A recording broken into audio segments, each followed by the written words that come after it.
Imagine a young Pakistani of immigrant parents born in London City, growing up in an English-speaking society in the times where we have the fitna, the tribulation, which falls under the category of the tribulation of Dajjal, the great deceiver.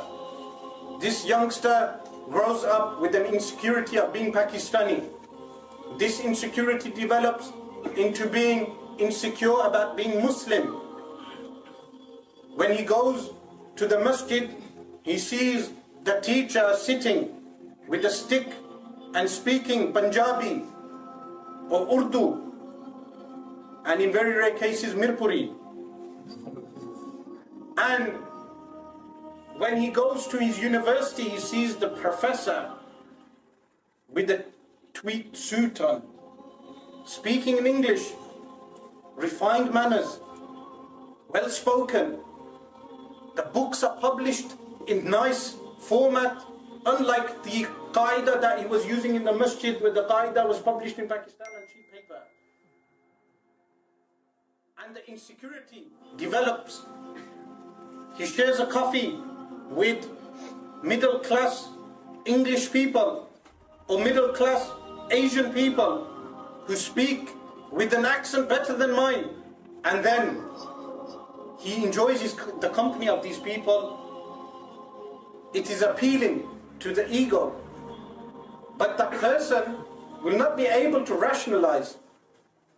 Yet the desire will overwhelm such a person, and the desire will lead him to try rationalizing atheism over Islam. And after a while, he will cut himself away from his family and become an open atheist. To this day, we have many people leaving Islam. At the same time, we have people entering Islam.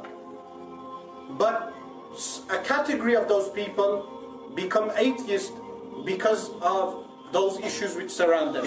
But the arguments behind atheism need to be unraveled in this day and age by a person who has studied scholastic Islam and has studied astrophysics or has studied biology on an advanced level and is able to counter those arguments. This is an obligation of Muslims living in this country, that the Muslims as a whole must develop scholars who are able to study the sciences but have also studied Islam in the traditional fashion.